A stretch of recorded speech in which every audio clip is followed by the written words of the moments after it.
Breaking news చూస్తున్నారు. Danger లో ఉండవల్లి కరకట్ట భవనానికి సంబంధించిన విజువల్స్ మీరు చూస్తున్నారు. డేంజర్ లో ఉంది ఉండవల్లి కరకట్ట పక్కనున్న భవనాలకు సంబంధించి విజువల్స్. అయితే అక్కడ విజువల్ని చూస్తే మీకు అర్థమవుతుంది అక్కడ ఎటువంటి పరిస్థితి ఉంది అనేది. కొన్ని భవనాల్లో ఫస్ట్ ఫ్లోర్ దాటి కృష్ణానది ప్రవహిస్తోంది. ఆ విజువల్స్ని చూస్తే కనుక అక్కడ పరిస్థితి ఏంటో ఇట్టే మనకు అర్థమవుతోంది. ఉండవల్లి కరకట్టను ఆనుకొని ఉంది మంతెన సత్యనారాయణరాజు ప్రకృతి చికిత్సాలయం. అయితే అక్కడ వరద ఉధృతికి కొట్టుకుపోతోంది కరకట్ట. అర్ధరాత్రి నుంచి ఆశ్రమాన్ని చుట్టుముట్టింది వరద నీరు.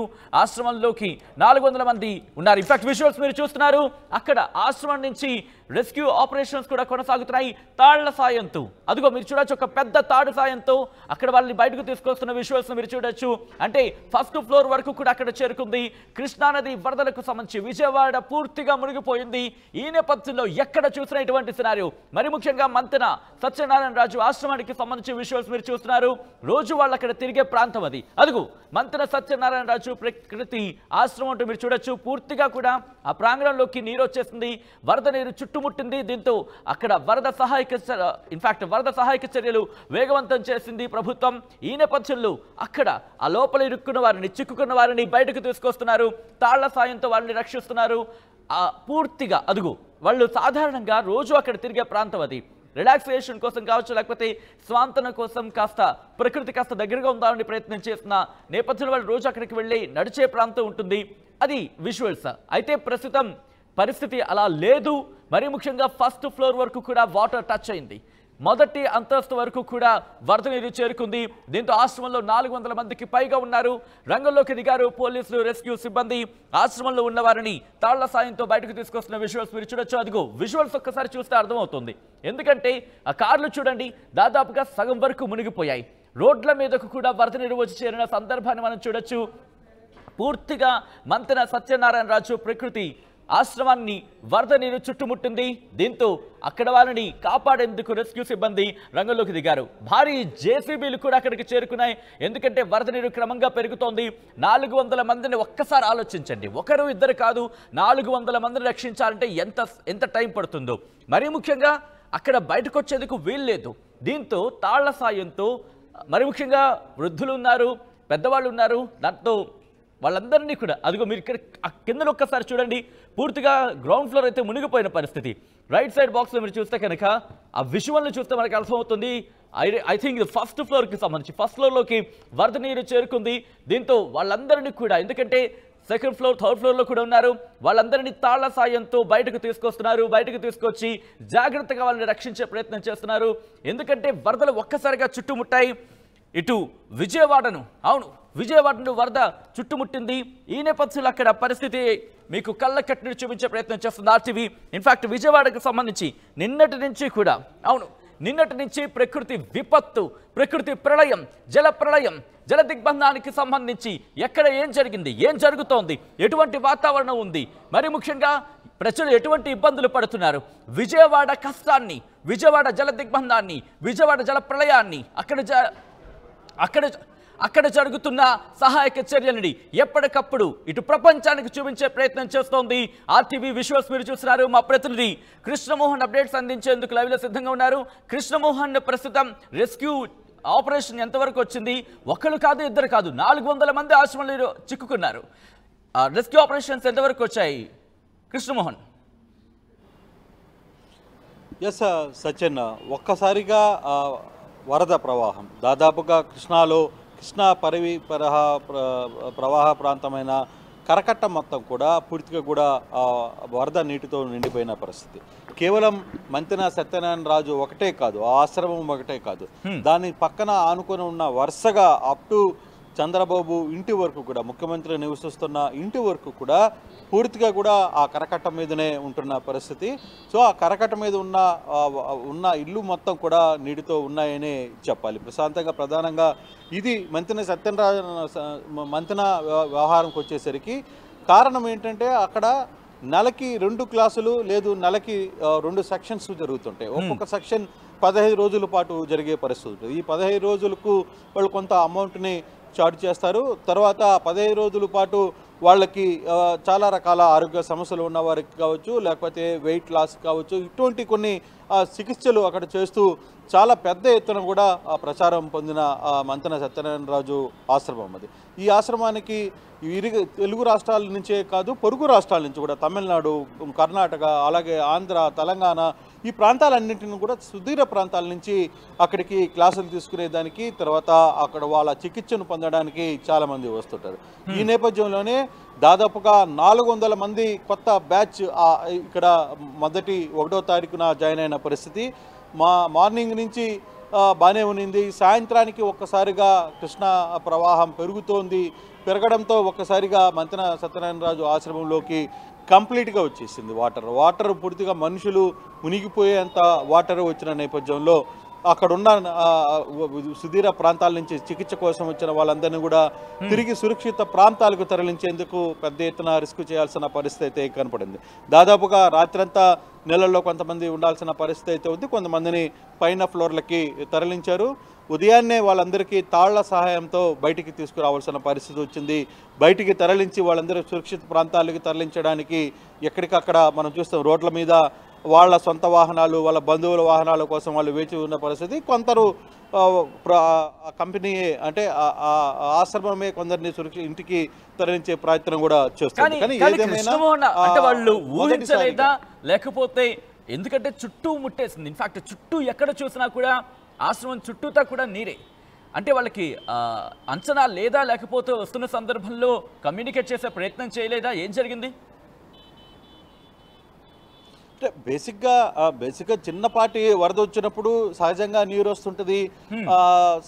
సేమ్ అదే ఆ కరకట్ట ఏరియాలో ఉన్న కేవలం అదొకటే కాదు, గోకరాజు గంగరాజు ఆశ్రమం ఆయనది ఒక గెస్ట్ హౌస్లు ఉన్నాయి, చాలామంది గెస్ట్ హౌస్లు ఉన్నాయి, కొన్ని ఆశ్రమాలు ఉన్నాయి, హరే రామ హరే కృష్ణకి సంబంధించిన కొంత అక్కడ అదే ప్లేస్లో, అంటే పూర్తిగా కూడా కరకట్టకి ఆనుకొని కృష్ణకి బ్యారేజ్ మీద ఈ కట్టడాలన్నీ ఉన్నాయి. గతంలో కూడా ఈ కట్టడాలని తొలగించాలి అనేది ఒక పెద్ద చర్చ జరిగింది. ఆ చర్చలో చాలా పెద్ద కాంట్రవర్సీ అయింది. కొన్ని ఆశ్రమాలని కూల్చేశారు. అలాగే గత ప్రభుత్వంలో కూడా ఏకంగా ప్రభుత్వం నిర్మాణం చేసిందని, అది కూడా బఫర్ జోన్లో కరకట్టగా అనుకుని బఫర్ జోన్లో కట్టారని చెప్పి జగన్మోహన్ రెడ్డి రాగానే అక్కడున్న బిల్డింగ్ని కూడా ఐఏఎస్ల మీటింగ్ బిల్డింగ్ని కూడా కూల్చేసిన పరిస్థితి.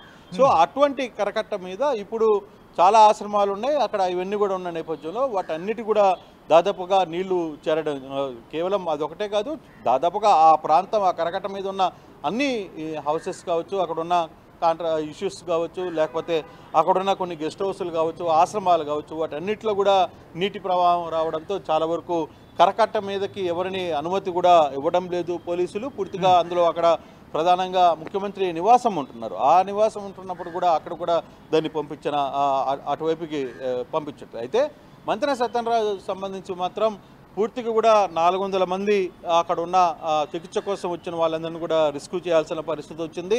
సో తాళ్ల సహాయంతో వాళ్ళు అక్కడి నుంచి బయటికి తరలించారు. కొంతమందిని బయటికి ఊర్లకి పంపించే ప్రయత్నం చేస్తున్నారు. కొన్ని బస్సులు ఏర్పాటు చేస్తున్నారు, కొన్ని వాహనాలు, కొంతమందికి మాత్రం వాళ్ళ వాహనాలని పిలిపించుకునే ప్రయత్నం అయితే చేస్తున్నారు.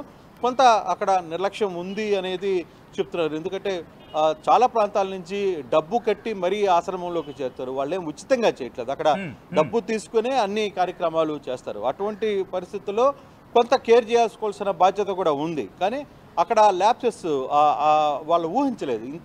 ఒక్కసారి బయటకు వచ్చి మాట్లాడిన సందర్భం ఏమైనా కనిపిస్తోందా? ఆయన బయటకు వచ్చి ఆ రెస్క్యూ ఆపరేషన్ కి సంబంధించి ఏమైనా చెప్పే ప్రయత్నం జరిగిందా? అది ఏమీ జరగలేదు అనుకుంటాను. బేసిక్గా అక్కడ లోపలికి ఎవరిని అనుమతి ఉండదు సచిన్. లోపలగా కొంత మనకి అక్కడ ఉన్న కొంత సమాచారం అందిస్తున్న దాన్ని బట్టి అయితే అటువంటిది ఏమీ జరగలేదు. కాకపోతే చాలామంది సుదూర ప్రాంతాల నుంచి వచ్చిన వాళ్ళందరూ కొంత ఇబ్బందుల్లో ఉన్నాం. అక్కడ సడన్గా ఏం జరిగిందో అర్థం కాలేదు అని చెప్పడం వల్ల కొంత ఆ వీడియోని సేకరించగలిగాం. ఆ వీడియోస్ని వచ్చిన తర్వాత అంటే అసలు ఏం జరిగిందో కూడా తెలీదు. సాయంత్రం 5 గంటల వరకు బాగానే ఉన్న ఆశ్రమంలో ఒక్కసారిగా సాయంత్రం నుంచి వరద నీరు రాత్రికల్లా పెద్ద స్థాయిలోకి వచ్చింది, మెట్ల వరకు చేరిపోయింది. లోపల ఉన్న వాళ్ళ సామాగ్రి మొత్తం కూడా నీళ్ళల్లో తేలియాడుతున్న పరిస్థితులు మనం చూస్తున్నాం. కంప్లీట్గా ఆశ్రమం అంతా కూడా నీటితో నిండిపోయిన పరిస్థితి. సో ఎట్టకేలకు రిస్క్ అయితే చేయగలిగారు, రెస్క్యూ చేసి కొంతమంది అందరినీ కూడా బయటికి అయితే తీసుకురాగలిగిన పరిస్థితి ఉంది. వాళ్ళందరినీ రోడ్ల మీద ఉంచారు, ప్రస్తుతం రోడ్ల మీద ఉన్నారు. వాళ్ళందరినీ వాళ్ళ బంధువులు తెలిసిన వారి కోసం ఫోన్లు అట్లా చేసుకుని వాళ్ళని అక్కడి నుంచి తరలించే ప్రయత్నం అయితే జరుగుతోంది. బహుశా అయితే ఈ సాయంత్రానికి మ్యాక్సిమం అందరినీ కూడా కొందరిని తరలించే ప్రయత్నం అయితే చేస్తారు. ఇప్పుడు హైదరాబాద్కి వెళ్ళాలనుకునే వాళ్ళకి మాత్రం కొంత ఇబ్బందులు తప్పవు. హైదరాబాద్ బై రోడ్డు మీద పోయే వాళ్ళకి మాత్రం రోడ్లు మార్గమధ్యంలో పూర్తిగా కూడా దెబ్బతిన్నాయి కాబట్టి హైవేలంతా కూడా కొంత వాళ్ళని ప్రత్యేకమైన ఏర్పాట్లు చేస్తున్నారు అనేది కొంత సమాచారం అయితే. కృష్ణమోహన్, అంటే ఇప్పుడు ఇంత భారీ వరద వచ్చిన నేపథ్యంలో ఆశ్రమానికి సంబంధించి కూలే ప్రమాదం ఉంది, ఆశ్రమం కొట్టుకుపోయే ప్రమాదం ఉంది అనే చర్చ జరుగుతోంది.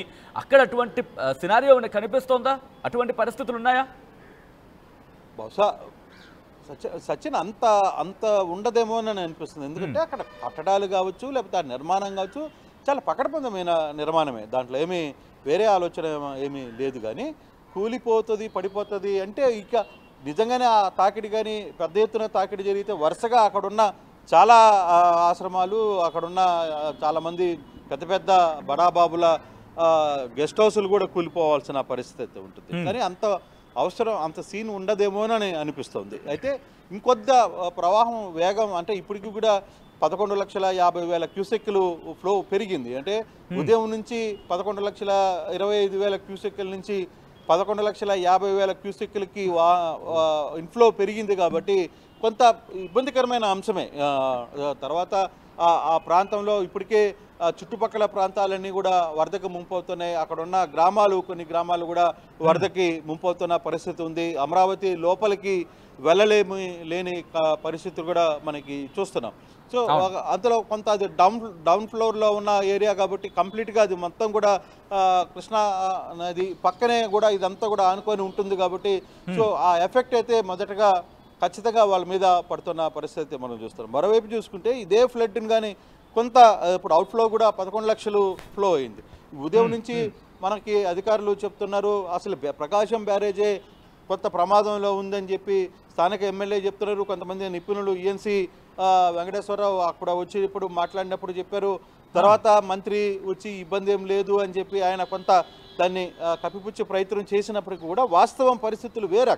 అక్కడ ఇప్పుడు దాకా కూడా జరిగిన దాంట్లో ఇంత ఫ్లో ఎప్పుడూ రాలేదు. ఎప్పుడో 1970s అప్పుడు ఆ టైంలో జరిగిన ఒక తర్వాత 9 లక్షలు వస్తే 9 లక్షల క్యూసెక్లు వరద వచ్చిందని చెప్పి పెద్ద స్థాయిలో అనుకున్నారు. కానీ ఈరోజు 11.5 లక్షకి చేలిపోయింది. 11.5 లక్షల తర్వాత ఫర్దర్గా ఆ మూవ్మెంట్ ఫ్లో అంతా కూడా అవుట్ఫ్లో ఇన్ఫ్లో ఎంత వస్తుందో అవుట్ఫ్లో కూడా అంతే వదలాల్సిన పరిస్థితి ఉంది. అయితే ఎప్పుడు ఏం జరుగుతుందో ఒక టెన్షన్ అయితే అధికారుల్లో ఉంది. అందుకే అధికారులు కావచ్చు లేకపోతే నాయకులు కూడా దేవుడు కొంత శాంతింపజేయాలి వరద ప్రవాహాన్ని అని చెప్పి మాట్లాడుతున్న పరిస్థితిని మనం అర్థం చేసుకోవాలి. కానీ ఓవరాల్గా ఇప్పుడు అక్కడ మాత్రం మంతెన సత్యనారాయణ మాత్రం రిస్క్ చేశారు, అందరినీ బయటికి తీసుకుని వచ్చిన పరిస్థితి కనబడుతుంది. సచిన్ రైట్ కృష్ణమోహన్, ఆర్టీవీ మీకు మొట్టమొదటి నుంచి అవును ఎప్పుడైతే జల ప్రళయం విజయవాడను చుట్టుముట్టిందో అక్కడ ఏం జరుగుతోంది, ఏ ప్రాంతంలో ఎటువంటి వాతావరణం ఉంది, అక్కడ ఎటువంటి రెస్క్యూ ఆపరేషన్స్ జరుగుతున్నాయి, అక్కడ ప్రజల కష్టాలేంటి, అక్కడ ప్రజలు ఎదుర్కొంటున్న బాధలేంటి, ఏ ప్రాంతాలను ఇటు జల ప్రళయం చుట్టుముట్టేసింది, జల విలయం ఏ స్థాయిలో ఉంది, ఏ ఇళ్లలో ఎటువంటి పరిస్థితులు ఉన్నాయి, ఇవన్నీ కూడా ఆర్టీవీ ముందుంచే ప్రయత్నం చేస్తోంది. ఆర్టీవీ స్క్రీన్ మీద ఎక్స్క్లూజివ్గా మీరు చూస్తున్నారు. మంతెన సత్యనారాయణ రాజు ఆశ్రమం ఇప్పుడు వరద నీటిలో చిక్కుకుపోయింది. రోజు కొన్ని వందలాది మంది అక్కడ చికిత్స తీసుకుంటూ ఉంటారు. ప్రకృతి వైద్యుడిగా ఆయన్ని భావిస్తుంటారు వచ్చిన వాళ్ళు. ఈ నేపథ్యంలో ఆశ్రమానికి సంబంధించి విజువల్స్ మీరు చూస్తున్నారు. మంతెన సత్యనారాయణ రాజు ఆశ్రమం నీట మునిగింది. వరద విలయంలో చిక్కుకుంది. దీంతో అక్కడ ఉన్న 400 మందిని రక్షించేందుకు శ్రమిస్తున్నారు. ఎందుకంటే రిమెంబర్, ఒకరు కాదు ఇద్దరు కాదు, దాదాపు 400 మందిని అక్కడి నుంచి రక్షించాలంటే అర్థం చేసుకోవచ్చు. ఒక్కసారి రెస్క్యూ ఆపరేషన్ మీకు చూపించే ప్రయత్నం చేస్తున్నాను. అదిగో ఆ తాడుతో రెస్క్యూ ఆపరేషన్స్ ఒకసారి నేను మీకు చూపించే ప్రయత్నం చేస్తున్నాను. ఆ రెస్క్యూ ఆపరేషన్స్ మీరు చూస్తే కనుక మీకే అర్థమవుతుంది అక్కడ వాస్తవ పరిస్థితి ఏమిటనేది.